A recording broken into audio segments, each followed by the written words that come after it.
नमस्कार दोस्तों, आशा करता हूँ आप सब अच्छे होंगे। मैं आपको अपने YouTube चैनल लेखपाल डायरी पर एक बार फिर स्वागत करता हूँ। साथियों, आज जिस इम्पोर्टेंट टॉपिक के ऊपर हम बात कर रहे हैं वो आपका डिटेलिंग हुआ लेखपाल जॉब प्रोफाइल के बारे में। दोस्तों, मैं एज अ लेखपाल वर्किंग हूँ, लगभग 1.5 साल से ज़्यादा का मेरा अनुभव है। उस अनुभव के आधार पर मैं आपको सब कुछ डिटेल से बताऊंगा।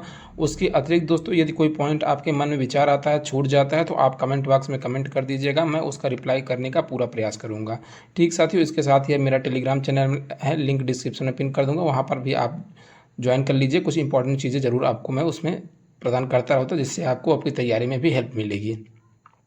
ठीक है साथियों, जो नए लेखपाल साथी हैं वो जब से एग्ज़ाम की तैयारी कर रहे हैं, आपका एग्ज़ाम 21 मई को होने वाला है। आप अच्छे से तैयारी करिए, अपना टेस्ट दीजिए और आपको मेरी तरफ से अभिवादन है या शुभकामनाएं हैं। आप लोग अपना जॉब एग्ज़ाम क्वालिफाई कर लेंगे। ठीक है, अब आगे चलते हैं दोस्तों। इसमें मैं वीडियो में बात करूँगा पोस्टिंग, सैलरी, वर्किंग हावर्स क्या होते हैं, प्रमोशन कब मिलता है, क्या उसकी प्रक्रिया होती है, हॉलीडेज़ क्या होते हैं, आपको कब छुट्टियां मिलती हैं या जो छुट्टियां होती हैं किस प्रकार की छुट्टियां होती हैं, आपको अवकाश लेना है तो किस प्रकार से ले सकते हैं, वर्क प्रेशर क्या है। सबसे बड़ी समस्या इसमें वर्क प्रेशर की है, जिसके बारे में डिटेल्स बात करूंगा। अब बेस्ट थिंग ऑफ लेखपाल जॉब, जो मतलब मुझे सबसे अच्छी चीज़ लगती है लेखपाल जॉब की, वो क्या है देखेंगे दोस्तों। सर्वप्रथम जैसे कि आप देखेंगे लेखपाल जॉब जो कि एक फील्ड की जॉब है, ऑफिस की जॉब नहीं होती दोस्तों। ऑफिस और फील्ड की जॉब में एक अंतर होता है। ऑफिस का जॉब आपका क्या होता है कि 10 से 5 होता है। ठीक है, 10 से 5 आपको वर्क करना है। ठीक है, काम हो या ज़्यादा हो, मतलब आप क्योंकि स्टेट गवर्नमेंट ऐसी गवर्नमेंट जॉब हो चुकी है कि 10 से 5, 10 बजे आपका तो आना तो फिक्स हो जाता है। ठीक है, क्योंकि बहुत से साथी हैं जो कि ऑफिस वर्क करते हैं, माने या कलेक्ट्रेट में उनकी पोस्टिंग हुई है, हम लोग के साथ की है, या तो उनकी पोस्टिंग कलेक्ट्रेट में है या तो तहसील के भी ऑफिस वर्क में है। तो 10 बजे तो उनका आना पक्का हो जाता है, लेकिन वो 5 बजे वर्क, क्योंकि देखिए वर्किंग प्रेशर इस समय इतना अधिक है कि आप मान के चलिए 2-3 कर्मचारियों पर एक कर्मचारी काम कर रहे हैं। तो 10 से 5 आप 5 बजे किस प्रकार से अपने घर जा सकते हैं ये तो आप स्वयं पता है। 5 बजे कदापि वो घर कभी हमको जाते नहीं दिखते, मानिए 6 बज जाता है, 7 बज जाते हैं उनको जाते जाते। तो ये देखिए, और जबकि इसके अतिरिक्त ये फील्ड जिनको पास है, मतलब जिनको क्षेत्र दिया गया, उनके पास एडवांटेज क्या होता है कि अगर आपके पास मानिए कोई काम है, ठीक है, तो आपके पास अगर कोई काम है तो आप 10 बजे के बजाय ना 12 बजे फील्ड में चले जाइए। मतलब कोई ऐसा नहीं है कि आपको 10 बजे ही फील्ड में निकलना है, देर हो रहा है 11 बजे 12 बजे, मतलब आप अपनी आवश्यकता अनुसार जा सकते हैं। ठीक है, इसमें क्या है कि आप माने 11 बजे गए और उसके बाद आपको 4 बजे कोई काम की आवश्यकता होगी, तो आप किसी से अगर मतलब सामान्य डे है, कोई तहसील दिवस या थाना दिवस या कोई अधिकारियों का दौरा, वैसे सामान्यतः तहसील दिवस एक बार होता है, मतलब हर तहसील दिवस पहला और तीसरा शनिवार होता है, थाना दिवस दूसरा और चौथा शनिवार होता है। ठीक है, इस 10 से 2 बजे की इसकी टाइमिंग होती है। इसके अतिरिक्त वैसे अधिकारियों का दौरा बहुत ही कम होता है, लेकिन वैसे कोई अधिकारी आते हैं, एसडीएम से लेके मतलब तहसीलदार नायब के बीच के अधिकारी अगर क्षेत्र में कभी आएंगे तो आपको पहले सूचना दे के आएंगे। ऐसा नहीं कि मतलब औचक निरीक्षण उनका मेरे लगभग 1.5 साल के कार्य का, मतलब 1.5 साल का मेरा जो वर्क प्रोफाइल है उसमें नहीं आते, मतलब वो आपको बताएंगे कि हाँ ये मामला है, ये इस जगह हमको इतने बजे आप मिल जाना। ठीक है, तो ऐसा कोई उसका इशू नहीं होता। अगर आपसे बॉन्डिंग अच्छी है तो आप बता दीजिए कि सर आज मैं नहीं पहुँच पा रहा हूँ, तो आप कल आ जाइए। मतलब आप पहले बताइए सर आज नहीं मैं नहीं पहुँच पाऊँगा, तो अगर अच्छे सीनियर हैं, कम आपके अधिकारी हैं, तो भी समझ जाते हैं। तो इसका देखिए फील्ड जॉब का यही एक एडवांटेज है, आप 10 बजे जाइए 12 बजे जाइए, मतलब ये आपके लिए एक प्लस पॉइंट है। यही जो बेस्ट थिंग मुझे लेखपाल जॉब की लगती है यही है।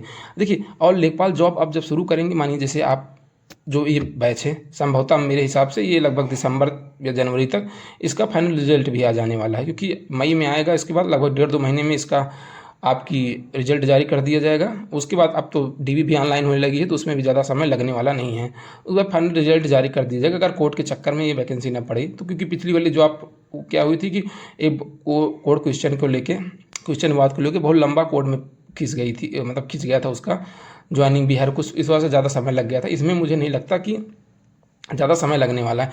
तो उसके बाद जब आप ज्वाइन करेंगे तो उसके बाद क्या होगा कि आप जो बेस्ट थिंग है कि जब आप मानिए आज आपकी रिजल्ट आया तो उसमें लगभग 1.5 से 2 महीने लगेंगे। उसमें क्या होगा कि आपका मंडल आवंटन किया जाएगा, उसके बाद जिला आवंटन किया जाएगा, उसके बाद आपकी तहसील आवंटित की जाएगी। उसमें लगभग आप मान के चलिए 1.5 से 2 महीने का पीरियड, जो कि बेस्ट पीरियड है। उसके बाद होगा क्या कि इतना आवंटन होने के बाद आपको तहसील प्रदान कर दी जाएगी, एसडीएम डीएम के द्वारा बता दिया जाएगा कि आप इस तहसील में वर्किंग करेंगे। ठीक, इस तहसील में वर्किंग करने के बाद क्या होगा कि आपको तहसील में आप एसडीएम महोदय के सामने अपने योगदान आख्या देंगे कि हमें अपना योगदान देने के लिए सक्षम हूँ, मतलब मैं अपना योगदान देने के लिए यहाँ पर आ चुका हूँ। उसके बाद क्या होगा, उस दिन से ही आपकी पेमेंट बननी चालू हो जाएगी। उसके बाद क्या होगा कि आपके ऊपर मतलब कोई बहुत ऐसा नहीं कि वर्क का प्रेशर रहेगा, क्योंकि आपको कुछ आता नहीं। अगर कोई आपको काम कहता है तो मतलब थोड़ा बहुत काम बता दिया जाएगा कि यहाँ देखिए ये वाला काम करिए, इस डाटा को फीडिंग करिए, मतलब ऐसा सामान्यतः आपको शुरू के लगभग 10 दिन 5 दिन तो आपको तहसील में ही कुछ ना कुछ काम बता दिया जाएगा। उसके बाद क्या होगा, आपको एक हल्का अलर्ट कर दिया जाएगा।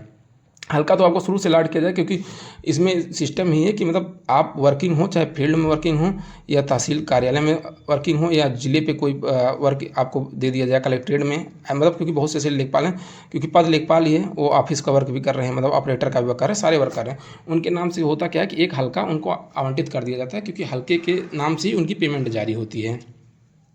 ठीक है, उसके बाद क्या होगा कि आप मतलब 2-3 महीने आप वर्क करेंगे। उसके बाद क्योंकि आपको किसी सीनियर के साथ अटैच कर दिया जाए, समानता क्योंकि हम लोग थे तो हम लोग की 10 जुलाई को हम लोग की ज्वाइनिंग हुई थी। उसके बाद हम लोगों ने 10 जुलाई को ज्वाइनिंग लेटर मिला था। उसके बाद 11 जुलाई से हम लोग ही ज्वाइनिंग कर लिए थे।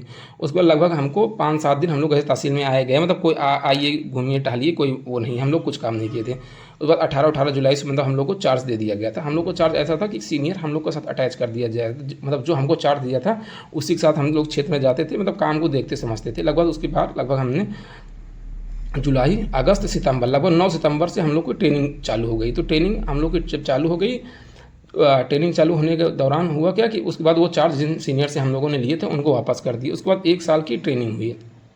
1 साल की ट्रेनिंग का मतलब है दोस्तों ना कि मतलब आप समझिए कि लीव विथ पे ये सिस्टम था। मतलब ट्रेनिंग किस प्रकार से होती है, मतलब जीवन का अभी तक का मतलब जॉब प्रोफाइल का सबसे बेस्ट टाइम वही 1 साल मतलब है, जो 1 साल हम लोगों ने मतलब ट्रेनिंग की, मतलब फुल एकदम मज़े अपना जाते थे। ट्रेनिंग किस प्रकार से होती थी, जब आप लोग आएंगे फिर जॉब में तो आपको खुद ही पता चलेगा। मस्त जाइए, बैठे रहिए, एक आध कोई क्लास चल गई, नहीं तो ऐसे जाइए घूमिए टहलिए शहर में, मतलब अपना खाइए पीजिए मौज मस्ती करिए। नहीं मन है जाने का तो किसी अपने दोस्त से कह दीजिए कि अटेंडेंस वगैरह जी बोल देगा, तो मतलब ऐसे सब काम चल जाता है। ट्रेनिंग के बारे में एक आध दिन डिटेल से बताएंगे ट्रेनिंग कैसी होती है, क्या मज़े आते हैं, ये सब। बाकी उसके बाद तब आपको दोबारा जब आपकी एक ट्रेनिंग कंप्लीट हो जाएगी तो आपको एक क्षेत्र प्रदान कर दिए। उसको आप उस ट्रेनिंग के बाद आपका आखिरी में एग्ज़ाम होता है।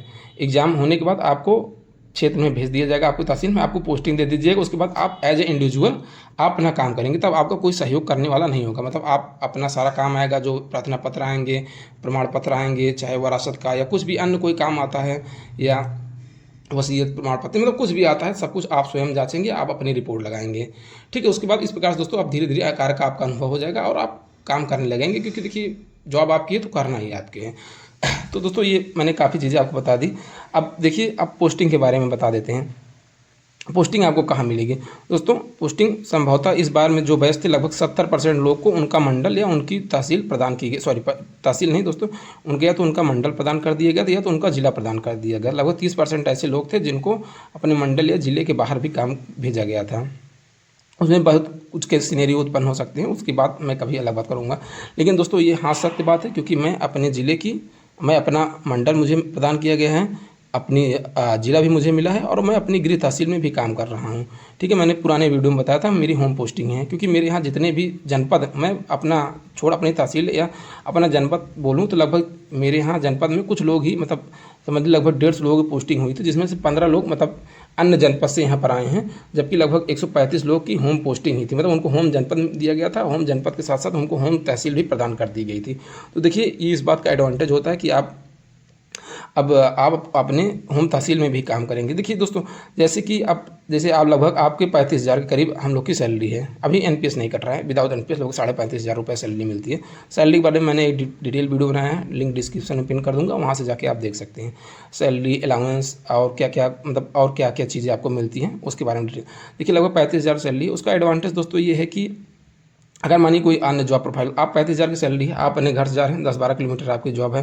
देखिए अब आप कहीं मानिए और कोई जॉब मिलती है या आपको 4800 नहीं है 2800-4200, मतलब आप मानिए 50,000 रुपये आपकी सैलरी है, आपको लखनऊ मतलब या कुछ अन्य शहरों में आपकी जॉब मिल गई, तो आप क्या करेंगे, वहाँ परिवार से अपने दूर रहेंगे। ठीक है, आप रूम लेंगे रेंट पे, मतलब सब कुछ आप मिला के खर्चा करेंगे, ऊपर से मतलब मेंटली प्रेशर, मतलब हर प्रकार की समस्या होती है। तो इस बात से आप ये समझ लीजिए कि मतलब बेहतर स्थिति में आप पाएंगे अपने आप को। ठीक है, अब दोस्तों बात करते हैं पोस्टिंग सैलरी की, मैंने बात कर ली। अब वर्किंग हावर्स की बात करते हैं। दोस्तों ये जॉब मैंने जैसे आपको शुरू में बताया था कि फील्ड की जॉब है, इसमें वर्किंग हावर्स का कोई मतलब आप समझिए कि काम नहीं है, क्योंकि देखिए कहीं आपकी साइन नहीं होनी वाली है। अगर आप अपना वर्किंग आवर अच्छे से मैनेज कर लेते हैं तो ऐसा नहीं है कि आपको कहीं साइन करनी है। देखिए साइन आपकी हफ्ते में सिर्फ एक बार ही होनी है, जो कि आपकी मैंने दो बताया था, थाना दिवस और तहसील दिवस। देखिए तहसील दिवस पे आपको जाना आवश्यक होता है, ठीक है, क्योंकि उसमें देखिए किसी न किसी अधिकारी का या आपके स्वयं डीएम या तहसीलदार सब मतलब उपस्थित होते हैं। तो तहसील दिवस आप महीने में 2 बार होता है, पहला शनिवार और तीसरा शनिवार, ठीक है। और थाना दिवस होता है दूसरा और चौथा शनिवार। थाना दिवस में दोस्तों मैं तो अभी बहुत रेयर ही जाता हूँ थाना दिवस। कुछ ना कुछ देखिए थाना दिवस में एडवांटेज ये है कि आप अगर किसी बड़े अधिकारी का दौरा वौरा आपके नहीं लगा है तो आप अपने किसी दोस्त को बोल दीजिए कि ठीक है मैटर डील कर लेगा, कोई ऐसा इशू नहीं होता है। और दोस्तों मैंने वर्किंग हावर्स के बारे में आपको पहले बता दिया। वर्किंग हावर्स किस प्रकार से हैं कि देखिए अगर आपके पास काम है, अगर मैं सीधी सीधी बात कहूँ आपको, क्योंकि फील्ड की जॉब है, कोई आपको वहाँ चेक करने वाला नहीं है। अगर आपके पास मानिए आपको, मैं जैसे समझता हूँ ना, आपके पास 6 घंटे का काम है, ठीक है, आपकी इच्छा है ये 6 आवर काम है, आप इसकी इच्छा है आप चाहे 1 आवर 6 दिन करिए, या अगर आपके अंदर कैपेबिलिटी है, आपके अंदर अच्छी पब्लिक डीलिंग की कैपेसिटी है तो आप इसको 1 दिन में ख़त्म कर दीजिए। उसके बाद आप 3-4 दिन आराम से मज़े करिए, मतलब कोई वर्क आपको नहीं कहने वाला है। मेन समस्या है कि जो आपके काम है वो कंप्लीट होने चाहिए बस, उसके बाद आपको कोई नहीं पूछने वाला है। आप मतलब लोगों से बात करिए। अगर मतलब पब्लिक डीलिंग मतलब सबसे मेन इंपॉर्टेंट इस जॉब में मुझे जो लगा कि आपके अंदर पब्लिक डीलिंग की कैपेसिटी कितनी है। अगर आपके अंदर पब्लिक डीलिंग कैपेसिटी अच्छी है तो आप इस जॉब से बेहतर शायद जॉब प्रोफाइल नहीं मिल पाए आपको इससे बेहतर जॉब शायद नहीं मिल पाएगी मेरे अनुसार। क्योंकि देखिए वर्तमान समय में क्या है ना, तहसील में कि अधिकारियों का प्रेशर ऊपर से आ जाता है, और अलग से मतलब आप समझिए कि वकील भी हैं, सब कुछ मतलब उनका भी अपना यूनियन है, वो मतलब हर एक काम के लिए मतलब प्रेशर ज़्यादा किया जा रहा है। तो वही मेरा कहने का मतलब अगर आपके अंदर डीलिंग कैपेसिटी है तो आप बहुत बेहतर पाएंगे अपने आप को इस नौकरी में, ठीक है। आगे चलते दोस्तों, प्रमोशन के वास्ते में दोस्तों अभी तक 2 प्रमोशन की प्रक्रिया थी दोस्तों, तो बहुत ही मतलब आप समझिए कि ख़राब थी। क्योंकि ज़्यादातर आप समझिए कि जो लेखपाल हैं अभी तो बहुत से ऐसे साथी हैं, या तो उनको एक प्रमोशन मिलता था या तो बिना प्रमोशन के रिटायर, मतलब 30-35 साल की सर्विस कर रहे हैं, बिना प्रमोशन के ही चले जाते थे। उसमें दोस्तों एक फैक्टर और भी वर्क करता था कि ज़्यादातर जो उनकी मतलब जॉब प्रोफाइल में कुछ ना कुछ इशू हो जाते थे, मतलब कहीं ना कहीं सस्पेंड हो जाते थे, या मतलब कुछ ना कुछ उनके साथ कार्रवाई हो जाती थी उनके जॉब में, इस वजह से उनको प्रमोशन नहीं मिल पाता था। और प्रमोशन प्रक्रिया बहुत ही लंबी थी। वर्तमान समय में देखिए प्रमोशन, क्योंकि अब डायरेक्ट इसके बाद लेखपाल जो होता है उसका प्रमोशन कानूनगो के पद पर होता है। लेखपाल या इसे अब उसके बाद रेवेन्यू इंस्पेक्टर होते हैं, मतलब लेखपाल उसके ऊपर दोस्तों कानूनगो या रेवेन्यू इंस्पेक्टर कहते हैं। पहले प्रक्रिया 15 साल 20 साल पे थी, तो लेकिन वर्तमान समय में हर साल एक होता है प्रमोशन के लिए डीसीपी बैठती है, ठीक है। उसमें क्या होता है दोस्तों कि आपको जो लेखपाल पद होते हैं उसे प्रमोट करके आरआई बनाया जाता है उनके एक्सपीरियंस या वर्किंग ईयर्स के आधार पर। तो वर्तमान समय आप मान चलिए दोस्तों कि अब जो वर्तमान स्थिति है, ज़्यादा जो एक लंबा बैच बचा है 2016 का बैच बचा है, इसमें आप मान चलिए लगभग 12,000 लेखपाल 2012 में ज्वाइनिंग किए थे, या उतने पदों पर नियुक्ति थी। लगभग आप मान के चलिए कि 8,000 या 9,000 मान के चलते हैं, 9,000 लेखपाल 2016 बैच के अभी वर्किंग हैं, ठीक है दोस्तों। तो 9,000 वर्किंग है, तो अब आप मान चलिए लगभग 3 से 4 सालों बाद जो 2016 बैच का है उनका प्रमोशन चालू हो जाएगा, और उनका प्रमोशन चालू हो जाएगा। उसके बाद दोस्तों इनका जब 9,000 प्रमोशन हो जाएगा, उसके बाद जो 8,000 बैच है 2022 वाला उनका प्रमोशन होगा। उसके बाद फिर जो 27 में जो बैच आएगा, लगभग 27 में आप लोग की ज्वाइनिंग हो जाएगी संभवतः, उसमें कोई इशू नहीं है। तो उसके बाद उनका प्रमोशन होगा। आप मान चलिए लगभग आपसे 10 से 12 साल वर्क करने के बाद आपको आरआई के पद पर प्रमोट कर दिया जाएगा। 10 साल मान चलिए, क्योंकि अभी एक गाइडलाइन भी जारी की गई जिसमें बताया गया कि 5 साल बाद आपको प्रमोशन दिया जाएगा। तो मैं 5 साल को लगभग 12 साल मानता हूँ, लगभग उतना लग ही जाएगा, ठीक है। क्योंकि बैच का प्रमोशन शुरू होगा तो लगभग 8,000 लेखपाल हैं, तो ऐसा नहीं होगा 8,000 को एक बार में प्रमोट कर दिया जाएगा। 8,000 प्रमोट होंगे, फिर अगले 3-4 साल बाद फिर और प्रमोट होंगे, मतलब ऐसे प्रमोशन की प्रक्रिया कंटिन्यू चलती रहेगी। उसके बाद दोस्तों लेखपाल होता है आरआई के पद पर प्रमोट होता है। उसके बाद दोस्तों आरआई के पद पर प्रमोट होने के बाद 5 से 6 साल बाद आरआई के बाद प्रमोशन प्रक्रिया दोस्तों तेज है। आरआई के बाद उसको डायरेक्ट पीसीएस के कैटेगरी में ला दिया जाता है, जिसे नायब तहसीलदार कहते हैं दोस्तों। नायब तहसीलदार के पद पर 5 साल बाद प्रमोट हो जाएगा। उसके बाद अगले से 3 से 4 साल बाद या 5 साल बाद नायब तहसीलदार से तहसीलदार, और फिर उसी प्रक्रिया में दोस्तों तहसीलदार तक प्रमोशन ज़्यादातर मिलता है, ठीक है दोस्तों। नायब तहसीलदार, उसके बाद फिर 5 से 7 साल बाद आपको तहसीलदार के पद पर प्रमोट कर दिया जाता है। तो दोस्तों ये प्रमोशन प्रक्रिया हो गई। अब आगे चलते हैं हॉलीडेज़। दोस्तों मैंने जैसे आपको बताया था छुट्टियाँ क्या हैं, मैंने आपको बता दिया था किस प्रकार की आपको वर्किंग है। जिस प्रकार से आप अपने काम को मैनेज करेंगे उतना आपके पास समय बचेगा। रही बात दोस्तों हॉलीडेज़ की, तो लेखपाल का जो वर्क है 24/7 है। ठीक है, तो कोई इसके लिए ऐसा नहीं है कि आज संडे है तो संडे को आपको हॉलीडे, सामान्यतः मतलब हॉलीडे ही है। ऐसा मैं नहीं कह रहा हूँ कि मतलब संडे को आपको काम करना है। अगर आपका अपना काम 5 दिन में 3 दिन में मैनेज कर लें तो आप 3 दिन हॉलीडे मनाइए। कहने का मतलब ये, अगर वह सामान्यतः संडे को अवकाश रहता है। एक केस दोस्तों जनरेट ये होता है कि अगर आपके क्षेत्र में कोई दैवीय स्थिति ना उत्पन्न हो, जैसे मतलब कोई घटना ना घट जाए, कहीं आग ना लग जाए, या मतलब कोई दुर्घटना ना हो जाए, उस स्थिति में आपको सामान्यतः संडे वनडे को दिन या कोई सरकारी छुट्टी है तो उस दिन आपको नहीं जाना होता है। और दोस्तों किस प्रकार से अवकाश लिया जाएगा, दोस्तों अवकाश के बारे में मैं आपको एक चीज़ बताऊं जिससे आपको अनुभव हो जाएगा। लगभग मेरा 1.5 साल का जॉब प्रोफाइल है। 1.5 साल का जॉब प्रोफाइल में दोस्तों मैंने आज तक अवकाश नहीं लिया है। ठीक है, ये मतलब रियलिटी है, ऑन कागज़ मैंने अवकाश नहीं लिया था। मेरा अवकाश मैंने अभी मेरे कुछ दिन पहले शादी हुई थी जिसमें मैंने 10 दिन का, मतलब आप पहली बार मैंने 1.5 साल के जॉब प्रोफाइल में मैंने 10 दिन का वही अवकाश लिया था, क्योंकि मुझे लगा कि ये 10 दिन ऐसे गुजारना थोड़ा उचित नहीं होगा छुट्टी के लिए। तो मतलब वही मेरा अवकाश है। बाकी आप समझ लीजिए 1.5 साल में लगभग मैंने कितने अवकाश लिए। मेरा एक भी मतलब ना तो मैंने कागज़ से अवकाश लिया, ना तो अब तो सब जहाँ प्रेशर किया जा रहा है कि EHRMS के माध्यम से, मतलब ऑनलाइन पोर्टल के माध्यम से आप अवकाश लीजिए। अब काफ़ी इस पर जोर दिया जा रहा है, मतलब SDM या तहसीलदार के द्वारा, कि भाई देखिए आप ऐसे कागज़ पे, पहले क्या होता था कि कागज़ पे ऐसे लेटर लिख के जाइए, हॉलीडे ले लीजिए, आपका हॉलीडे 14 दिन का हो रहा है, EL CL मतलब कोई काउंटिंग ऐसे नहीं होती थी। तो ये हॉलीडेज़ की स्थिति थी। अब मतलब अब हॉलीडेज़ ऊपर प्रेशर किया जा रहा है कि हाँ आप ऑनलाइन हॉलीडेज़ लीजिए। ठीक है, बाकी वर्क प्रेशर क्या है दोस्तों, मैंने आपको बता दिया कि देखिए मेन समस्या यही है कि आपके अंदर पब्लिक डीलिंग कैपेसिटी कितनी है। अगर आप पब्लिक डीलिंग अच्छे से कर ले रहे हैं तो कोई इशू नहीं है, मतलब आप बहुत बेहतर काम कर ले जाएंगे। अगर आपके अंदर पब्लिक डीलिंग कैपेसिटी नहीं है तो भाई देखिए आपके लिए जॉब बहुत बेहतर नहीं मानी जाती है। मैं खुद ही नहीं कहूँगा, क्योंकि आप किसी काम के लिए प्रेशर में आ जाएंगे तो फिर आपके लिए स्वयं के लिए भी समस्या उत्पन्न होगी। ठीक है, तो यही है, मतलब मेन चीज़ इसमें यही है कि पब्लिक डीलिंग आपकी कैसी है, आप लोगों को किस प्रकार से मैनेज कर ले रहे हैं। तो ये है दोस्तों बेस्ट थिंग ऑफ जॉब। मैंने बताया कि देखिए फील्ड की जॉब है। ठीक है, कोई आपको कहीं आने जाने के लिए किसी चीज़ का प्रेशर नहीं है। आप अपना काम कितने अच्छे तरीके से मैनेज कर ले रहे हैं, चाहे आप 7 दिन हफ्ते में उसको 3 दिन करके 4 दिन आराम करिए, या जिस प्रकार से मतलब आप अपना मतलब वर्क कल्चर है जिस प्रकार से आप मैनेज कर लेंगे उस हिसाब से लिए आपकी जॉब बेहतर और ख़राब होगी। अगर आप नहीं कर पा रहे हैं तो आपके लिए 7 दिन भी कम पड़ जाएगा। अगर आप कर ले रहे हैं तो आप 2 दिन 4 दिन में कर लीजिए, 2-3 दिन आराम करिए। दोस्तों यही था मेरा पूरा वीडियो। अगर जानकारी आपको अच्छी लगे तो चैनल को लाइक शेयर और सब्सक्राइब जरूर कर दीजिएगा। इसी प्रकार इंटरेस्टिंग वीडियो मैं लाता रहूँगा। अगर कोई मन में आपके जॉब से रिलेटेड डाउट हो तो कमेंट बॉक्स में कमेंट कर दीजिएगा, मैं पूरा रिप्लाई करने का प्रयास करूँगा। दोस्तों thank you watching for my video.